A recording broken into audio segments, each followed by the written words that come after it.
면 이제 제가 가정의 달로 그렇게 생각하고 이제 우리가 5월을 지금 지내고 있는데, 우리가 지난 한 주간인가요? 지난 주간부터인가 그 뉴스에 갑자기 왜 초중고 학생들의 그 소풍이나 수학여행에 대한 어떤 이슈들이 있었잖아요.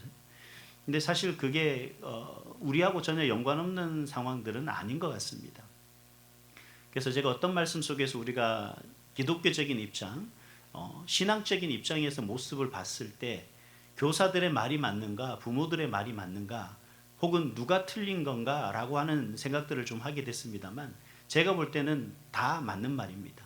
교사로서는 교사로서의 입장이 있는 거고, 부모로서는 부모로서의 바람이 있는 거고, 이러한 입장과 바람이 상충하다 보니 사실은 문제가 생기는 것 같습니다.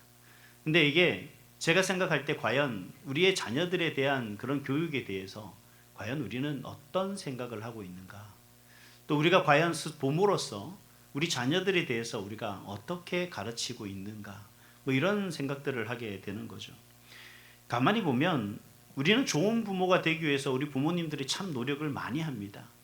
정말 우리 부모에게 가장 좋은 것을 자녀들에게 먹이고 입히고 또 갖게 하려고 최선을 다해서 그렇게 노력하시는 우리 부모님들이 있습니다만, 반대로 그러한 노력과 수고 속에서도 우리 자녀들이, 우리 부모님들이 그렇게 많은 것을 줌에도 불구하고 우리 자녀들의 그 상황에는 어떻습니까? 관계는 어떻습니까? 사실 부모와 자녀 간의 어떤 마음거리는 점점 멀어지게 되는 것 같습니다. 뭔지 모르지만 아주 어렸을 때는 뭐 뽀뽀하라 그러면 뽀뽀도 잘하고요. 아빠 안아달라 그러면 잘 안아줘요. 이제는 옆에 1m만 가까이 가면 이상한 눈으로 쳐다보고, 조금만 가까이 가려 그러면 왜 오냐고 그러고, 뭐 할 말이 있냐 그러고, 그냥 방으로 피해가고 도망가고, 뭘 못 본 것처럼, 볼 걸 받는 것처럼 그렇게 하는 그 모습을 이렇게 보게 됩니다. 왜 이렇게 됐을까요? 왜 이런 일이 일어날까요? 분명 우리는 부모들에게 이게 과연 문제가 있는지, 혹은 자녀들의 문제인지 여러분 어떻게 생각하십니까? 여러분, 저는 그런 생각을 합니다. 우리 부모님들은 우리 자녀를 성공시키는 방법을 알아요. 자녀들의 성공을 가르치는 코칭은 많이 배우고 우리가 많이 잘 알고 있습니다. 그리고 그 배운 것들을 우리 자녀들을 위해서 잘 적용을 해요. 좋은 학원을 보내고 좋은 스승을 만나도록 여러 가지 과외도 시키고 또 다른 일들도 한다는 거죠. 그렇게 열심히 이 자녀들의 성공을 위해서 가르치는데, 근데 중요한 걸 놓치고 있는 거 있습니다. 그게 뭐냐 그러면, 그럼에도 불구하고 우리 자녀들의 영혼이 시들어가고 있다는 겁니다. 이걸 바꿔야 돼요. 여러분, 복음이 뭔지 아십니까? 바로 이런 것이 복음입니다.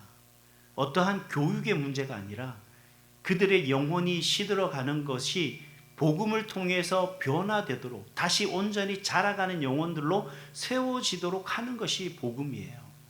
근데 우리는 잘 가르치고 좋은 교육 환경과 여건을 통해서 가르치면 이들의 영혼이 잘 되고 이들의 삶이 윤택하게 되고 이들의 삶에 있어서 모든 것이 형통케 될 거라는 생각들을 잘 하게 됩니다. 그러나 현실은 어떻습니까? 가면 갈수록, 아이들이 자라면 자랄수록, 또 그 자녀들이 장성해서 결혼을 하고 그리고 그들이 자녀를 놓고 그 자녀들과의 관계 속에서 어떻게 되죠? 점점점 멀어지는 것 같습니다. 토요일에 잠깐 우리 울러 목사님하고 이제 가정하고 저 권사님 댁에 초청을 받아서 점심 식사를 하러 갔는데 그런 얘기를 해요.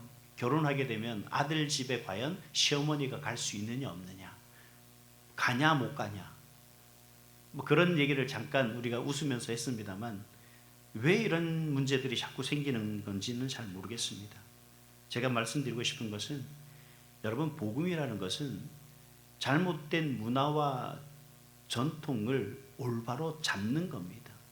그러니까 사회가 이렇다고 변화해 가고 있다고 해서 여러분 복음이 변하면 안 되는 거죠. 현실이 바뀌어져 가고 있다고 해서 우리의 모든 기본적인 그 본질이 변해서는 안 된다는 것을 오늘 말씀하고 있는 겁니다. 그래서 에베소서 6장 4절 말씀 속에 사도 바울이 에베소 교회 성도들에게 하는 그 말의 의미가, 이러한 변화된 잘못된 문화와 전통과 그러한 교육의 모습들이 결국 뭘 병들게 한다는 거예요? 우리 자녀들을 병들게 한다라는 겁니다.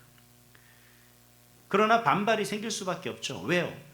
당시 이 에베소 교회 그 시대 속에 보면 로마의 통치하에서 그리고 로마의 문화에 익숙해져 있던 당시 그 사람들의 모습이 남자들이 특히 아버지는 참 가부장적인 태도를 가지고 살았던 그런 모습들을 볼 수가 있습니다.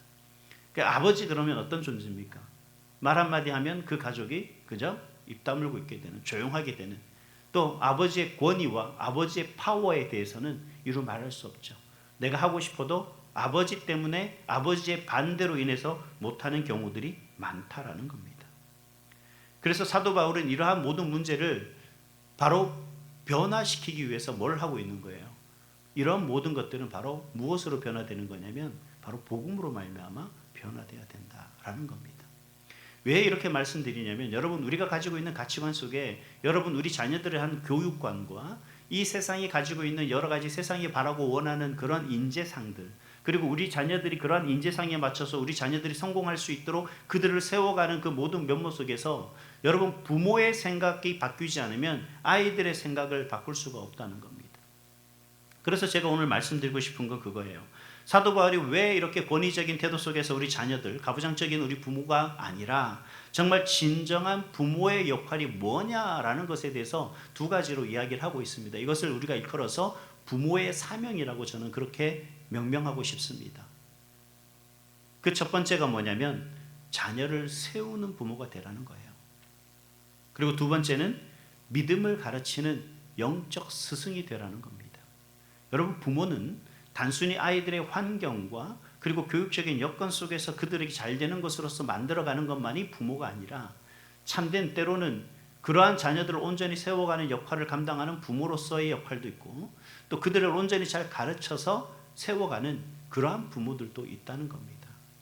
그래서 오늘 이 시간에는 과연 우리 부모로서 우리가 어떤 자녀를 세우는 존재로서 우리가 어떻게 자녀를 세워야 되는지 그리고 우리가 가르치는 믿음을 가르치는 스승으로서 우리 부모가 우리 자녀들에게 무엇을 어떻게 가르쳐야 하는지 이 두 가지에 대해서 함께 말씀을 나누려고 합니다.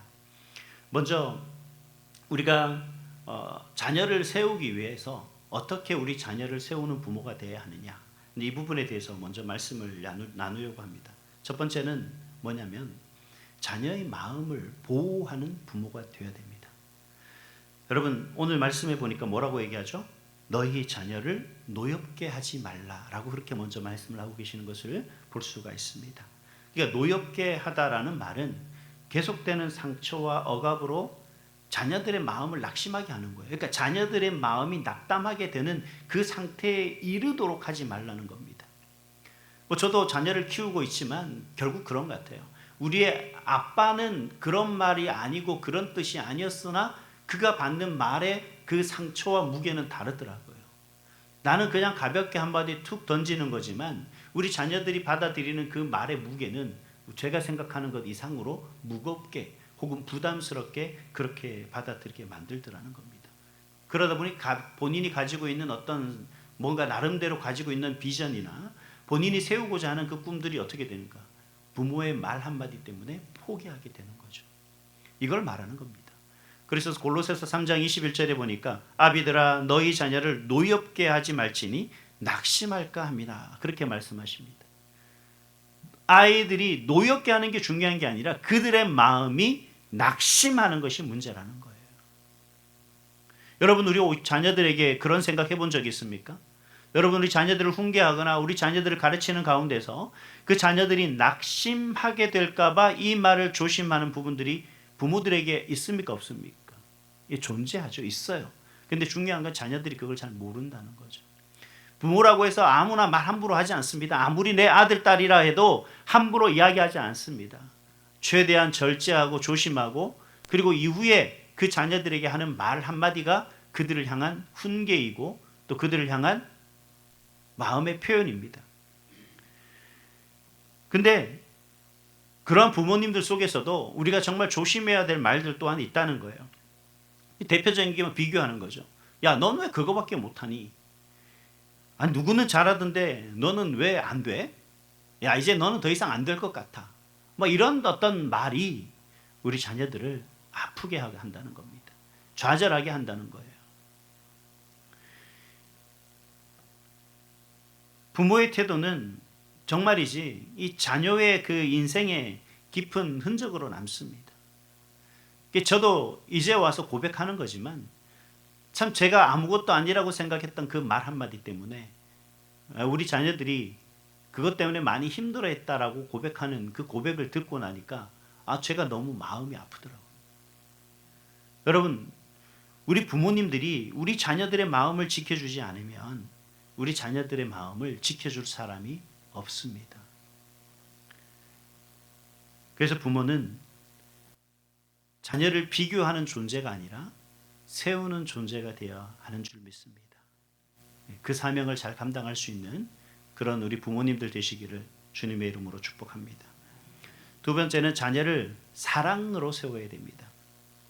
자녀는 훈계로만으로 자라면 좋죠. 뭐 때로는 이건 여러분 훈계만으로 이게 세워가는 거는 뭐냐면 이건 사람이 아니에요. 우리 강아지 훈련시킬 때도 잘하면 잘했다고 칭찬하고 간식 주잖아요.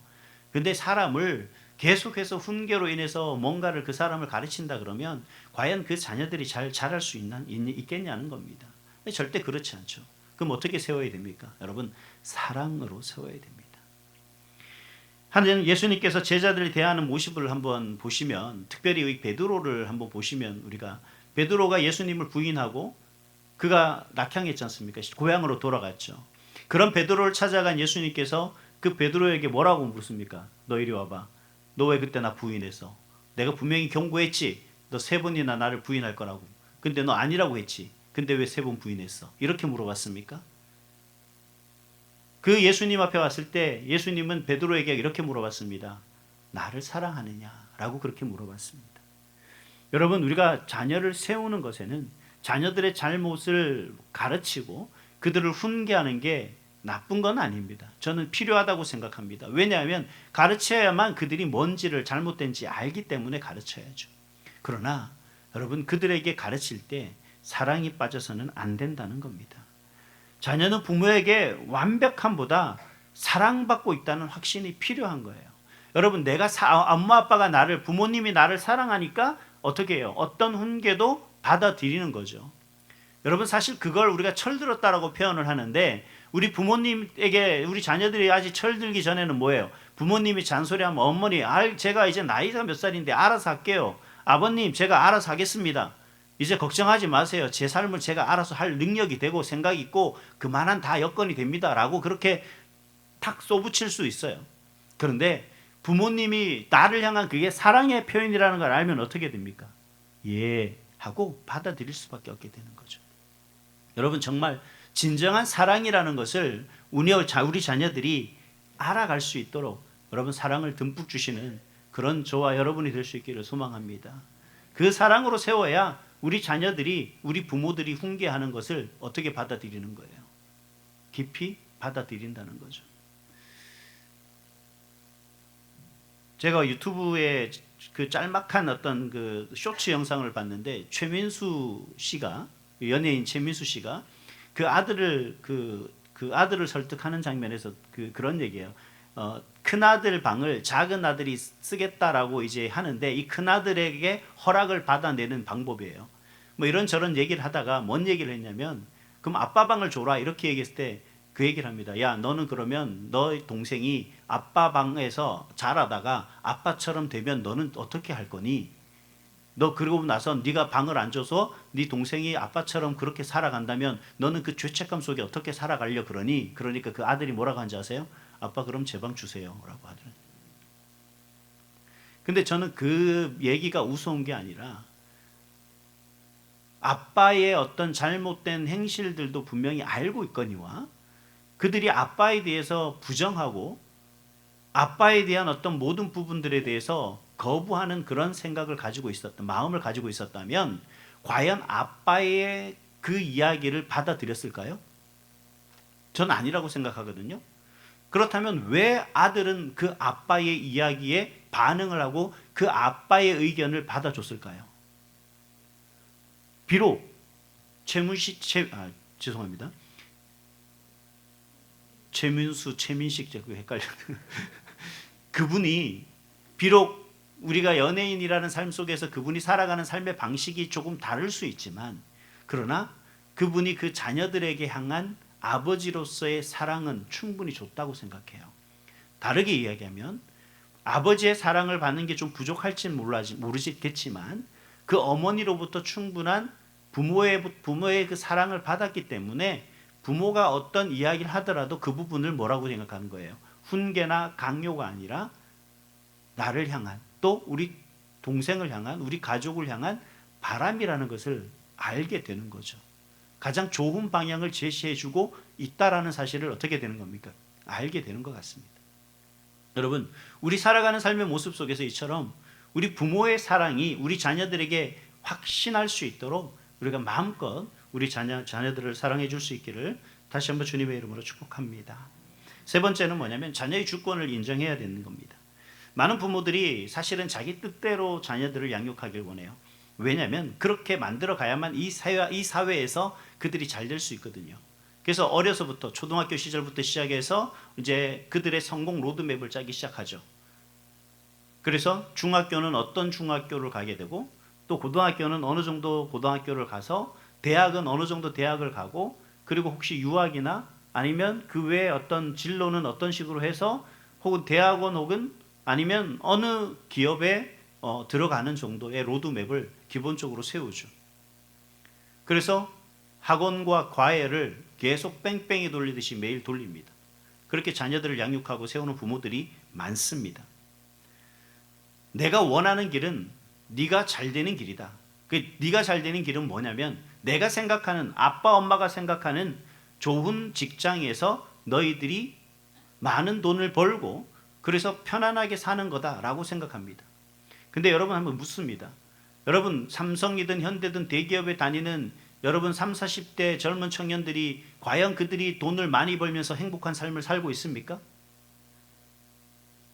예, 그들이 30대 시작해서 저녁 새벽 이른 시간부터 저녁 늦은 시간까지 여러분 자신의 삶을 갈아넣으며 일을 하죠.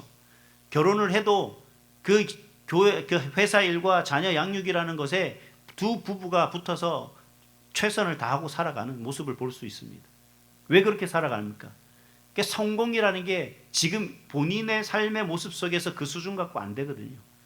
자꾸 그러니까 내 기준에 맞는 삶을 우리 자녀들에게 강요하고 우리 자녀들이 그 길을 가도록 그렇게 요구하고 요청하고 있는 겁니다. 여러분 그게요, 자녀들이 잘 되게 하는 것에 위한 어쩔 수 없는 부모의 선택입니다라고 그렇게 말할 수가 있는데 저는 아니라고 생각해요. 왜냐 그러면 여러분 자녀들은 우리 부모의 소유물이 아니에요. 근데 왜 부모들이 자꾸 그 자녀들에 대해서 그런 얘기를 하느냐? 결국 내 소유물로 여기게 되다 보니까 내가 책임진다, 내가 모든 걸 다 해야 된다라고 생각하는 그 모든 그 소유욕 속에서 나온 거죠. 여러분 창세기 22장에 보면 하나님께서 아브라함을 부르시고 그리고 아브라함에게 이삭이라는 아들을 주셨죠. 그리고 하나님께서 그 아브라함에게 이삭이라는 아들을 하나님 앞에 바치라 그랬습니다. 그래서 아브라함이 두말하지 않고 하나님 앞에 그 이삭을 바치는 거예요. 우리가 이렇게 생각합니다. 하나님께 바쳤다. 저는 바쳤다고 생각하지 않아요. 그럼 어떻게 된 거예요? 여러분 아브라함은 이삭을 하나님께 맡겼어요. 여러분 우리의 자녀는 내가 어떻게 책임질 게 아니라 하나님 앞에 맡길 수 있는 그런 부모가 될 수 있기를 간절히 소망합니다. 그 맡긴다는 것엔 책임이 있겠죠. 여러분 제가 늘 강조한 얘기지만 여러분 우리 부모님들이 우리 자녀들을 위해서 그 학원비든 뭐든 그렇게 벌기 위해서 정말 새벽부터 늦은 밤 시간까지 열심을 다하지만 여러분 우리가 하나님을 믿는 사람으로서 우리 자녀들을 위해서 여러분 몇 분 기도하십니까? 정말 그들의 어떤 모든 그들의 주권을 인정한다고 하면서 그들이 살아가는 선택을 할 때 그들의 선택을 여러분 몇 가지나 들어주십니까? 우리는 사실 들어주고 우리는 인정해주기보다 거절하기 바쁘죠. 그거는 너의 성공과 너가 앞으로 이 세상을 살아가는 데 있어서 도움이 안 될 것 같다는 이유로 항상 거절을 합니다. 이게 우리의 부모의 모습들 아니겠습니까? 여러분 자녀를 붙잡는 부모가 아니라 우리 자녀를 하나님께 맡길 수 있는 그런 우리 부모 될 수 있기를 간절히 소망합니다. 그래서 하나님 뜻 안에서 자라갈 수 있도록 그들을 돕는 것, 이게 바로 통제자로서의 부모가 아니라 바로 청지기로서의 부모의 역할이라는 것이죠. 그래서 사랑하는 성도 여러분, 우리 자녀를 하나님 앞에 맡길 수 있는 그런 저와 여러분이 될 수 있기를 간절히 소망합니다. 그럼 그게 두 번째로, 그렇다면 우리가 부모는 믿음에 전수하는 어떤 영적 스승의 모습으로서 우리가 자녀들에게 무엇을 가르쳐야 할까? 오늘 말씀해 보니까 오직 주의 교훈과 훈계로 양육하라 라고 그렇게 말씀을 하고 있습니다. 양육이라는 말은 말 그대로 이 삶 전체를 세우고 성장시키는 것을 의미합니다.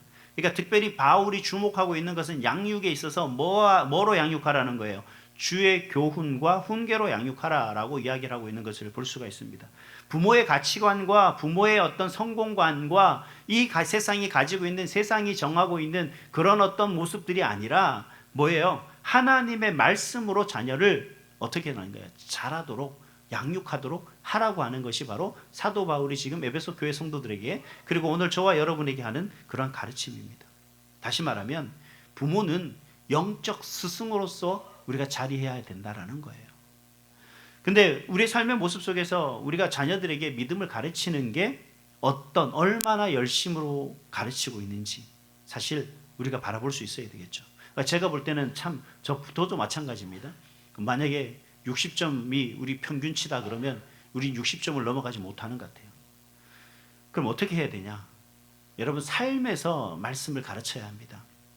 신명기 6장 6절에서 9절에 보니까 뭐라고 말씀하시냐면, 오늘 내가 너에게 명령하는 이 말씀을 너는 내 마음에 새기고 내 자녀에게 부지런히 가르치며, 어떻게 가르치냐면 집에 앉아 있을 때에든지 길을 갈 때에든지 누워 있을 때에든지 일어날 때에든지 이 말씀을 강론할 것이며 라고 그렇게 얘기를 합니다.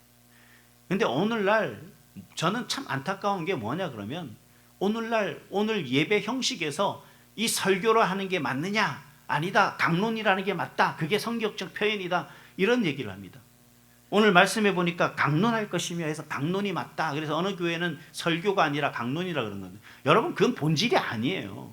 본질은 뭐냐 그러면, 여러분 부지런히 뭘 하는 거예요? 말씀을 우리가 배우고 가르치는 거예요. 그게 본질인데, 이 본질은 어느 것 퇴색되고 정말 다른 것에 우리가 초점을 맞추고 살아가고 있는 그런 모습들이 있는 거죠. 부지런히 가르치라는 그 말씀을 가르치지 않고, 우리는 특별한 시간과 그런 시간을 속에서 우리 나름대로 시간을 정하고 나름대로 뭔가 한정을 해서 그 일이 진행하도록 하는 거죠. 제가 부목사 시절에 어느 교회에서 이제 집회를 하러 잠깐 간 적이 있습니다. 교육에 관련돼서. 그게 갔는데 저보고 얘기하는 거다. 목사님, 30분 정도만 설교해 주십시오. 그래서 제가 뭐라 그랬겠습니까? 저는 그럼 못 하겠습니다. 그럼 다른 사람 세우시라고. 그렇죠. 이제 불러서 왔는데 갑자기 그 얘기를 하니까 저도 그럼 어떻게 하겠습니까? 끝날 때 되면 끝나겠습니다. 제가 40분 했거든요. 생각보다 짧아서 좋았습니다. 여러분, 우리가 살아가는 삶의 모습 속에 이렇게 우리뿐만 아니라 우리 자녀들도 그 삶의 모습 속에서 말씀에 대한 부분들을 한정하려고 해요. 저도 집에 가면 제가 뭔 얘기를 하면, 아빠 제발 설교는 교회에서만 하세요. 그러니 제가 뭔 말을 하면은 딱 하는 얘기가, 아빠 여기 예배 시간이 아니에요. 성경 공부 시간이 아닙니다. 그런 얘기를 해요. 흘겨보지 마세요. 저희 딸이 지금 와서 저를 쳐다보고 있는. 여러분, 우리 삶에 있어서 정말 하나님 말씀 속에서 부지런히 가르치라고 얘기를 하고 있는데, 우리는 과연 하나님 말씀을 우리 자녀들에게 얼마나 가르치고 있을까요? 여러분, 우리가 그 기독교 그 교육 속에나 아니면 이 교육이 우리 자녀들을 교육시키는 그 교육 방법 속에 하브루타라고 하는 것과 쉐마라고 하는 교육 방법들이 있습니다. 근데 여기에 하브루타나 쉐마라는 교육은, 여러분 이 모든 것들은 다 뭐냐 그러면 신앙 교육이에요. 즉 자녀들에게 말씀을 읽고 그 말씀을 묵상하고 말씀을 생각해서 그 말씀을 통해서 우리에게 주시는 그 이야기들을 서로 같이 의견하고 그 의견을 서로 나누고 그리고 그 나누는 것 속에서 옳고 그름에 혹은 하나님이 말씀하시는 진정한 삶의 모습이 뭔지, 그리고 우리가 살아가면서 반성해야 될 게 뭔지를 서로 나누다 보니까 아이들이 뭐가 생기는 거예요? 논리적인 사고력이 길러지는 거죠. 그리고 그 말씀들이 어떻게 돼요? 이해가 되니까 마음판에 새겨지는 거예요. 쉐마도 마찬가지입니다. 계속해서 그 말씀을 읽고 그 말씀을 묵상하고 그 말씀을 부모와 같이 나누다 보니까 어떻게 되는 거예요? 자연스럽게 신앙 교육이 이루어지는 거죠. 그러다 보니 읽고 느끼고 생각하고 말하는 그 발표력까지 자연스럽게 좋아질 수밖에 없어요. 이게 하브루타고 이게 쉐마 교육입니다. 그래서 제가 올해 제가 지금 여러분 주보를 뒤편을 보시면은 여러분 저기 소그룹 모임을 통해서 우리가 할 수 있도록 그렇게 제가 나누는데, 제가 분명히 제가 확신하는데 우리 교회 성도들 중에서 이 내용을 가지고 자녀들과 함께 나누는 가정은 달 거라고 생각을 합니다. 저는 그렇게 믿을 거예요. 그렇게 믿고 싶습니다. 여러분, 삶의 모든 게 이게 뭐냐면 우리 살아가는 삶의 모습이 우리 자녀들을 어떻게 가르치냐가 중요한 게 아니에요. 여러분, 공부는 학교에 맡겨야 돼요. 여러분, 부모로서 어떤 지식적인 한계가 학습을 하는 한계가 안 되더라고요. 학교에 맡겨야 되는 거 맞습니다. 그러나 여러분, 신앙교육은 교회에 맡기는 게 아니에요. 자꾸 교회에 맡긴다고 그래요. 교회에 맡기지 마세요. 신앙교육은 교회에 맡기기 전에 어디서부터 시작돼야 돼요? 가정에서부터 시작돼야 되는 거예요. 여러분, 하브루타나 쉐마 교육은 다 가정에서부터 비롯된 거예요. 그래서 그 가정에서 여러분 뭔가 부모님들이 그리고 여러분 손주들을 가르치려고 하는 그 마음들이 중요한 거라는 겁니다. 또 한 가지는 뭐냐면 신앙의 본을 보여야 되는 거예요. 어떤 본을 보입니까? 디모데후서 1장 5절에 보니까 뭐라고 말씀하시냐면 내 속에 거짓이 없는 믿음이 있음을 생각하노니, 즉 사도 바울이 디모데가 가지고 있는 그 마음의 내면에 가지고 있는 그 믿음을 보니까 이게 이 믿음이 어디서부터 왔느냐를 살펴봤을 때 먼저는 뭐예요? 내 외조모 로이스와 내 어머니 유니게 속에 있더라 라고 그렇게 얘기를 합니다. 그의 믿음은, 디모데의 믿음은 누구로부터 비롯됐다는 거예요? 그의 외할머니와 그의 어머니로부터 있더라는 거예요. 여러분, 우리 어머니들 중요합니다. 이 부분은. 사실 저희 집에도 신앙교육을 제가 더 잘 시키는 게 아니라 아내가 더 잘 시켜요.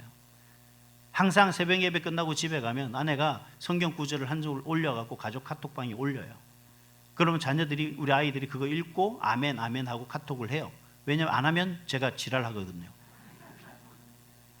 읽고 기도하고 아멘이라고 올려라. 그 사실은 저는 역할은 훈계하는 것밖에 없습니다. 하냐 안 하냐, 왜 못해, 빨리 해라고 하는 것밖에 없죠. 그 진정한 어머니의 이 신앙 교육이 얼마나 중요한가를 우리는 디모데를 통해서도 볼 수 있는 거고요. 그리고 오늘 말씀을 통해서도 볼 수가 있는 겁니다. 그리고 문제가 있을 때, 힘들 때 원망보다는 기도하고 하나님 말씀 붙들고 나아가는 그 부모님들의 그 신앙의 본이 우리 자녀들에게 고스란히 넘어가는 거예요. 결국 왜요? 힘들고 어려울 때 아빠 기도해줘, 아니면 엄마 기도해줘, 아니 같이 기도해줘 라고 하는 그런 이야기들을 할 수밖에 없게 되는 거죠. 여러분, 세 번째로 앞에 얘기한 것과 동일합니다만 중복돼서 한 가지 더 얘기한다면, 저나 여러분 우리 자녀들을 세우는 있어요. 하나님께 맡기시기 바랍니다. 그 부분에 대해서는 더 이상 말하고 싶지는 않습니다. 우리가 하나님과 동행할 수 있는 자녀들이 되어야죠. 부모와 동행하는 게 아니라 그들의 삶의 모습 속에서 하나님과 동행할 수 있는 그런 믿음의 자녀들이 되어야 되지 않겠습니까? 나는 믿음 갖고 지금까지 살아왔는데 우리 자녀들이 믿음이 없다라 그러면 누구 책임이에요? 담임 목사 책임입니까? 아니면 교회 학교 선생님 책임입니까? 아니죠. 결국은 그 부분은 뭐예요? 부모로서 내 자녀들에게 그 믿음의 교육을 온전히 하지 못한, 믿음의 스승으로서의 책임을 다하지 못한 우리의 부족함 때문이 아니겠습니까? 그래서 우리가 부모들이 어떻게 해야 되는 거예요? 여러분, 5분이면 됩니다. 여러분, 우리가 5분이면 돼요. 여러분, 우리 어르신들 뭐 이제 다 자녀를 다 키웠으니까 상관없다라고 얘기할 수는 있을지 모르겠습니다만, 우리 어르신들 손주들 오면 어떻게 하죠? 야, 아빠 할아버지인데 와서 한번 안아줘, 그럼 용돈 줄게. 여러분 그러십니까? 그 방법 좋은 방법이에요. 할아버지를 안아주고 할머니를 안아주는데 용돈 주는 거 좋은 거예요. 근데 여러분, 한 가지 더 방법해 보시기 바랍니다. 할아버지 안고 기도하고 내가 너를 기도해 줄게, 그리고 용돈, 그러면 내가 용돈 줄게 라고 하십시오. 그리고 안고만 보내주고 사랑해 우리 아들, 딸, 손주 하지 마시고 정말 그들을 위해서 축복 기도해 주시기 바랍니다. 그 얼마나 좋은 기회고 얼마나 값진 믿음의 유산이고 복입니까? 제가 지난번에도 한번 얘기했는데 우리 부모님들, 우리 자녀를 둔 부모님들 매일같이 우리 자녀들 위해서 새벽 기도합니까? 그때 들으신 분들 계시지 않습니까? 하는 게 쉽지 않죠. 해야죠. 부모라면. 자녀들이 걱정된다면, 염려된다면, 그들이 성공으로 나아가기를 원한다면 여러분 매일같이 기도해야죠. 우리 자녀들을 위해서. 많이도 필요 없어요. 여러분 5분이면 됩니다. 5분. 말씀 읽고 말씀 가르치고 하는 시간 많이 아니에요. 한 5분씩만 투자해 보십시오. 우리 자녀들이 변할 거예요. 목사 가정의 자녀들이라고 뭐 신앙교육을 잘 될 것 같습니까? 여러분들 해보세요. 쉽지 않습니다. 제가 아까 말씀드렸잖아요. 입만 열면 뭐 설교하지 말라 그러는. 성경 하면 이미 하면 이제 애들이 고개를 돌리기 시작하는. 정말 힘들고 어렵거든요. 그런데 여러분 조금씩 천천히 계속해서 꾸준히 그들을 위해서 나가다 보면 그들이 결국 뭐게 되냐? 믿음이 그들 마음에 자라기 시작합니다. 말씀이 그 속에 싹트기 시작하고 그 말씀이 작동하기 시작합니다. 그들이 입속에서 아멘이라는 얘기가 자연스럽게 나오고 하나님을 찬양하는 소리가 자연스럽게 나오는 거고 기도해달라고 하는, 기도하자라고 하는, 예배드리자라고 하는 말이 자연스럽게 나올 수밖에 없게 되는 거예요. 이게 여러분 5분으로 시작하는 겁니다. 또 한 가지는 우리 부모님들 신앙교육을 회피하지 마시기 바랍니다. 여러분 절대적인 우리 자녀들의 믿음의 문제는 누구 책임이에요? 부모의 책임입니다. 부모님이 감당해야 돼요. 내가 아니면 아무도 대신할 수 있는 사람이 없어요. 여러분 교회가 해주겠지? 아니요. 물론 교회가, 저희 교회도 지금 계속 기도하고 있습니다. 제가 지금 정말 제가 아는 사람들에게 다 일일이 하루에 한두 통씩 전화해서 계속해서 여쭤봅니다. 우리 교회에 우리 학생들이 있는데 야 우리 전도사님이 없다. 정말 헌신하는 마음에 와서 봉사를 해라. 사례비는 못 준다. 아이들을 사랑하는 그 심령과 그들을 위해 기도하고자 하는 그 마음이 있었으면 봉사할 수 있지 않겠냐. 그럼 사례비는 언제 때가 되면 주겠지. 잘 좀 뭔가 좀 좋아지면 주겠지. 제가 계속해서 기도했는데 지금 오늘 한 분이 기도해 보겠다 그럽니다. 여러분 기도해 주십시오. 여러분 우리 살아가는 모습 속에서 우리가 책임을 져야죠. 사실 교사들, 제가 지난 주간에 광고 시간에 교사들이 부족합니다. 교사를 좀 신청해 주십시오. 광고를 했는데 아니나 다를까 한 분도 저에게 연락이 없더라고요. 근데 저는 믿습니다. 여러분 마음속에 고민하고 있을 거라고요. 여러분들의 헌신이 내 자녀를, 우리 자녀를 양육하는 그 일에 우리가 마음을 같이 또 우리에 함께 동참할 수 있는 그런 저와 여러분이 될 수 있기를 간절히 소망합니다. 마지막으로 가정중심 신앙 공동체를 만들어야 돼요. 여러분 신앙의 공동체는 가정에서부터 비롯되어집니다. 그 작은 가장 기본적인 가정중심 신앙 공동체가 시작됐을 때 뭐가 되는 거예요? 온전한 교회 공동체가 이루어질 수가 있는 겁니다. 아니면 더 큰 역사와 더 큰 일을 감당할 수 있는 교회 공동체로 성장할 수가 있는 거예요. 그래서 여러분 제가 바라는 것 다른 것 없어요. 여러분 사랑하는 우리 자녀들을 위해서 마음껏 사랑 주시고 정말 마음껏 그들을 위해 축복해 주시고 그리고 짧아도 5분만이라도 그들에게 말씀 한 절 읽어주시고 그리고 말씀에서 가지고 그들을 위해서 기도해 주시기 바랍니다. 그러면 여러분 내가 변하고 우리 자녀들이 변할 거라 믿습니다. 여러분 우리 자녀들이 잘 될 줄 믿습니다. 그 마음 가지고 오늘도 우리 부모로서의 그 사명을 잘 감당하는 정말 누구보다도 좋은 부모 되시기를 주님의 이름으로 축복합니다.